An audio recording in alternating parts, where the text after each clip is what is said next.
ಶುಭೋದಯ ಎಲ್ರಿಗೂ ಯುಗಾದಿ ಹಬ್ಬದ ಆರ್ಥಿಕ ಶುಭಾಶಯಗಳು. ನಿಮ್ಮ ಜೀವನದಲ್ಲೂ ಕೂಡ ಕಹಿ ಕರಗಿ ಸಿಹಿ ಬರಲಿ ಅಂತ ಕೇಳ್ಕೊತೀನಿ. ಆ್ಯಂಡ್ ನಾವು ಇವತ್ತು ಯುಗಾದಿ ಹಬ್ಬನ ಸೆಲೆಬ್ರೇಟ್ ಮಾಡ್ತಾ ಇದ್ದೀವಿ. ನೀವು ಯಾವಾಗ ಸೆಲೆಬ್ರೇಟ್ ಮಾಡ್ತೀರಾ ಅಂತ ನಂಗೆ ತಿಳಿಸಿ.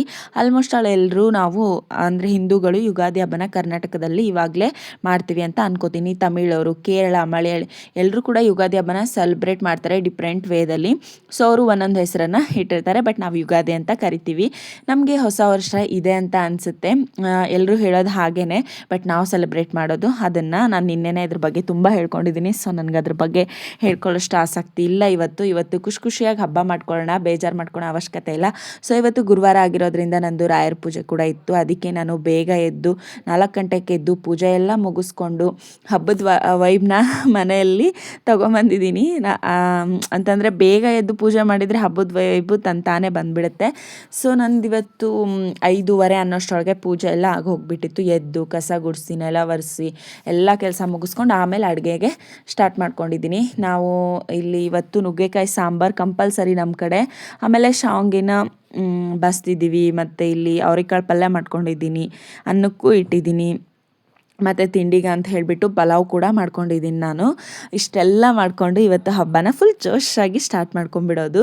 ಆಮೇಲೆ ನಾನಿವತ್ತು ಏನು ತಿನ್ನಲ್ವಲ್ಲ, ಹಾಗಾಗಿ ನಾನಿಲ್ಲಿ ಶಾವ್ಗೆ ಇರುತ್ತಲ್ಲ ಅದ್ರದ್ದು ಉಪ್ಪಿಟ್ಟು ಮಾಡ್ಕೊಳ್ಳೋಣ ಅಂತ ಅಂದ್ಕೊಂಡಿದ್ದೀನಿ. ನಾವು ಈ ಥರ ಬೇವಿಗೆ ಈ ಥರ ಹೂನ ಅಂದರೆ ಬೇವಿನ ಇದರಲ್ಲಿ ಬಿಡುತ್ತಲ್ಲ ಆ ಹೂನ ಹಾಕ್ತೀವಿ.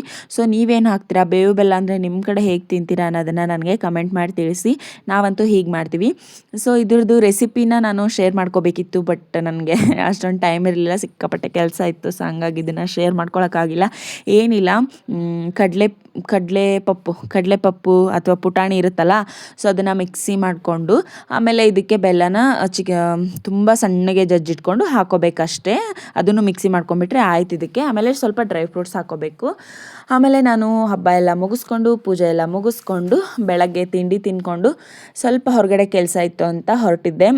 ಸೊ ನನಗೆ ಈ ಥರ ಒಬ್ಬೊಬ್ಬಳೇ ಜರ್ನಿ ಮಾಡೋದು ಇತ್ತೀಚೆಗೆ ತುಂಬ ಇಷ್ಟ ಆಗಿಬಿಟ್ಟಿದೆ.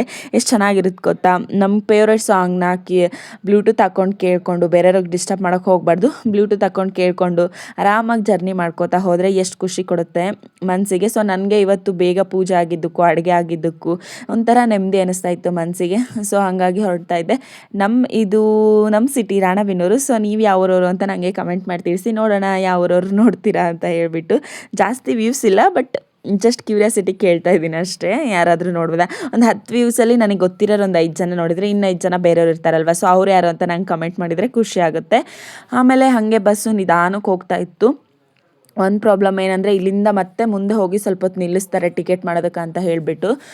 ಆಧಾರ್ ಕಾರ್ಡ್ ಅದಾಗಿಂದ ಇದೇ ಪ್ರಾಬ್ಲಮ್ ಅನ್ನಿಸ್ತಾ ಇದೆ, ಅಥವಾ ಮೊದಲಿಂದನೂ ಇದೆ ಇತ್ತು ನನಗೆ ಗೊತ್ತಿಲ್ಲ. ನಾನು ಇತ್ತೀಚೆಗೆ ಜಾಸ್ತಿ ಬಸ್ ಜರ್ನಿ ಮಾಡ್ತಾ ಇರೋದು. ಮೊದಲೆಲ್ಲ ನನಗೆ ಬಸ್ ಜರ್ನಿ ಅಭ್ಯಾಸ ಇರಲಿಲ್ಲ. ಮೊದಲು ನಾನು ಕಾಲೇಜ್ಗೆ ಹೋಗ್ತಿರ್ಬೇಕಾದ್ರೆ ಪಾಸ್ನ ತೋರಿಸ್ತಿದ್ವಿ.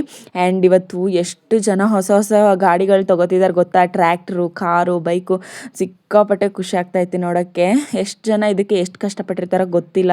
ಅವ್ರ ಕನಸೇ ಇದಾಗಿರುತ್ತೆ. ಸೊ ಈ ಥರ ಒಂದು ತೊಗೋಬೇಕು ಅಂತ ಹೇಳಿಬಿಟ್ಟು ಅವ್ರು ತೊಗೋತಿರ್ಬೇಕಾದ್ರೆ ನನಗೂ ಸಿಕ್ಕಾಪಟ್ಟೆ ಖುಷಿ ಆಗ್ತಾಯಿತ್ತು. ನಾವು ಜೀವನದಲ್ಲಿ ಮುಂದೆ ಒಂದಲ್ಲ ಒಂದು ದಿವಸ ಇದೇ ರೀತಿಯಾಗಿ ಯುಗಾದಿ ಹಬ್ಬನೋ ಅಥವಾ ದೀಪಾವಳಿ ಹಬ್ಬದ ದಿನ ತೊಗೋಬೇಕು ಅಂತ ಹೇಳಿಬಿಟ್ಟು. ಸೊ ಅಲ್ಲಿಂದ ಕೆಲಸ ಮುಗಿಸ್ಕೊಂಡು ಬಂದು ನಾನು 2 ಗಂಟೆ ಆಗಿತ್ತು ಬರೋದು. ಅಲ್ಲಿಂದ ಊಟ ಎಲ್ಲ ಮಾಡಿಕೊಂಡು ನನ್ನ ಕ್ರಿಯೇಟರ್ಸ್ ಕ್ಲಬ್ ವಿಡಿಯೋನ ಸ್ಟಾರ್ಟ್ ಮಾಡ್ಕೊಂಡಿದ್ದೀನಿ. ಸೊ ಡ್ರೆಸ್ ತರಿಸಿದ್ದೆ, ಅದು ಯುಗಾದಿ ಹಬ್ಬದ ದಿನವೇ ಬಂದಿತ್ತು. ನಂಗೆ ಸಿಕ್ಕಾಪಟ್ಟೆ ಖುಷಿಯಾಗ್ಬಿಡ್ತು, ಯುಗಾದಿ ಹಬ್ಬಕ್ಕೆ ಒಂದು ಡ್ರೆಸ್ ಬಂತಲ್ಲ ಅಂತ ಹೇಳಿಬಿಟ್ಟು. ಈ ಡ್ರೆಸ್ ನಿಜ ತುಂಬ ಚೆನ್ನಾಗಿತ್ತು, ಸ್ಪೆಷಲ್ ಆಗಿದೆ. ಆ್ಯಕ್ಚುಲಿ ಹೇಳಬೇಕಂತಂದರೆ ನನಗೆ ಈ ಥರ ಸ್ಲೀವ್ಸ್ ತುಂಬ ಇಷ್ಟ. ಇದು ಫುಲ್ ಸ್ಲೀವ್ ಆಗಿರೋದ್ರಿಂದ ಕೆಳಗಡೆ ಸ್ಟ್ರೆಚಬಲ್ ಇರೋದ್ರಿಂದ ನಾವು ಆರಾಮಾಗಿ ವೇರ್ ಮಾಡ್ಕೋಬೋದು. ಆ್ಯಂಡ್ ಇದು ವಿ ಶೇಪಲ್ಲಿ ಬರುತ್ತೆ ಮುಂದೆ, ಆ್ಯಂಡ್ ನೆಕ್ ಕೂಡ ಅಷ್ಟೇ ವಿ ಶೇಪ್ ಇದೆ. ನಾನಿಲ್ಲಿ ಅದಕ್ಕೆ ಬೇರೆ ಥರ ವಾಯ್ಸ್ ಓವರ್ ಕೊಟ್ಟಿದ್ದೀನಲ್ಲ, ಸೊ ಆ ಥರ ಎಕ್ಸ್ಪ್ಲೇನ್ ಮಾಡಿದ್ದೀನಿ, ಇದ್ರೊಳಗೆ ಬೇರೆ ಹೇಳ್ತಾ ಇದ್ದೀನಿ. ಸೊ ಹಂಗಾಗಿ ಅದು ವೀಡಿಯೋಕ್ಕೂ ನನ್ನ ವಾಯ್ಸಿಗೂ ಕನೆಕ್ಷನ್ ಇಲ್ಲ ಅಂತ ಅನಿಸುತ್ತೆ ನನಗೆ. ಅದಾದಮೇಲೆ ಇದಕ್ಕೆ ಹಿಂದೆ ಟೈ ಕೂಡ ಕೊಟ್ಟಿದ್ದಾರೆ, ನಾವು ಆರಾಮಾಗಿ ಫಿಟ್ ಮಾಡ್ಕೋಬೋದು. ಆ್ಯಂಡ್ ನಾನು ಇದನ್ನು ಎಕ್ಸೆಲ್ ಬುಕ್ ಮಾಡ್ಕೊಂಡಿದ್ದೆ. ನಿಮ್ಗೆ ಯಾವ ಸೈಜ್ ಬೇಕೋ ಅದನ್ನು ಬುಕ್ ಮಾಡ್ಕೋಬೋದು.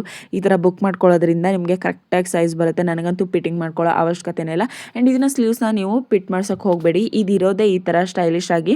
ಸೊ ನೀವು ಪಿಟ್ ಮಾಡಿಸಿದ್ರೆ ಅದು ನಿಜ ಚೆನ್ನಾಗಿ ಕಾಣಿಸಲ್ಲ. ಆ್ಯಂಡ್ ಇವತ್ತಿನ ವ್ಲಾಗ್ ತುಂಬ ಚಿಕ್ಕದು, ಬೇರೆ ಏನೂ ಇರಲಿಲ್ಲ. ಸೊ ನಾನು 2 ವೀಡಿಯೋ ಮಿಕ್ಸ್ ಮಾಡಿ ಹಾಕೋಣ ಅಂದ್ಕೊಂಡೆ. ಅದು ಹೇಗಾಗುತ್ತೆ ಅಂತಂದರೆ ನಾನು ಮಿಕ್ಸ್ ಮಾಡಿ ಹಾಕಿಬಿಟ್ಟೆ ಅಂತಂದರೆ ಅಷ್ಟೊಂದು ಚೆನ್ನಾಗಿರೋಂಗಿಲ್ಲ. ಹಾಗಾಗಿ ನಾನು ಸಪ್ರೇಟಾಗಿ ಹಾಕ್ತಾ ಇದ್ದೀನಿ. ನಾಳೆ ಮತ್ತೆ ಸ್ಪೆಷಲ್ ಆಗಿರುತ್ತೆ. ಆ್ಯಂಡ್ ಇದೊಂದು ಡ್ರೆಸ್ ಕೂಡ ನಾನು ತರಿಸ್ಕೊಂಡು ತುಂಬ ದಿನ ಆಗಿತ್ತು. ಇದ್ರ ಬಗ್ಗೆ ರಿವ್ಯೂ ಕೊಟ್ಟಿರಲಿಲ್ಲ. ಸೊ ಇದನ್ನು ರಿವ್ಯೂ ಕೊಟ್ಬಿಡೋಣ ಅಂತ ಕೊಟ್ಟೆ. ಇವತ್ತಿನ ಇವತ್ತಿನ ವಿಡಿಯೋ ಇಷ್ಟ ಫ್ರೆಂಡ್ಸ್. ಯಾರೆಲ್ಲ ಹಬ್ಬನ ಜೋರಾಗಿ ಮಾಡಿದ್ದೀರಾ ಮತ್ತು ಖುಷಿಯಿಂದ ಮಾಡಿದ್ದೀರಾ ಅವ್ರಿಗೆಲ್ಲ ಒಳ್ಳೇದಾಗಲಿ. ಯಾರೆಲ್ಲ ಬೇಜಾರಲ್ಲಿ ಮಾಡಿದ್ದಾರೋ ಅವ್ರು ಮುಂದಿನ ವರ್ಷ ಆದಷ್ಟು ಬೇಗ ಖುಷಿಯಾಗಿ ಮಾಡೋ ಥರ ಆಗಲಿ ಅಂತ ಹೇಳಿಬಿಟ್ಟು ನಾನು ಇವತ್ತಿನ ಬ್ಲಾಗ್ನ ಮುಗಿಸ್ತೀನಿ. ಆ್ಯಂಡ್ ಯಾರೆಲ್ಲ ನನ್ನ ವಿಡಿಯೋ ನೋಡ್ತಾ ಇದ್ದೀರಾ ಪ್ಲೀಸ್ ಲೈಕ್ ಮಾಡಿ, ಹೈಪ್ ಅಂತ ಆಪ್ಷನ್ ಬಂದರೆ ಹೈಪ್ ಕೊಡಿ, ಸಬ್ಸ್ಕ್ರೈಬ್ ಮಾಡ್ಕೊರಿ, ಶೇರ್ ಮಾಡ್ಕೊರಿ. ಖುಷಿಯಿಂದ ನೀವು ಕೂಡ ಹಬ್ಬ ಮಾಡ್ಕೊರಿ. ಹಬ್ಬದ ಒಳಗೇನೆ ನಾನು ವಿಡಿಯೋ ನೋಡೋದು ಮಾತ್ರ ಮರೆಯೋಕ್ಕೆ ಹೋಗ್ಬೇಡ್ರಿ, ವಿಡಿಯೋ ನೋಡಿರಿ. ಆಮೇಲೆ ಈ ಡ್ರೆಸ್ನ ನಾನು 360 ಕೊಟ್ಟು ತೊಗೊಂಡಿದ್ದೆ, ತುಂಬ ಚೆನ್ನಾಗಿದೆ. ನಾನು ಡ್ರೆಸ್ಗಳದೆಲ್ಲ ಸಪ್ರೇಟಾಗಿ ಒಂದಿಷ್ಟು ವಿಡಿಯೋ ಮಾಡಬೇಕು, ಅದನ್ನು ಮಾಡೋದಕ್ಕೆ ಎಲ್ಲ ಪಾರ್ಸಲ್ಗಳು ಬರಬೇಕು. ಅಲ್ಲಿವರೆಗೂ ಎಲ್ರಿಗೂ ಬಾಯ್.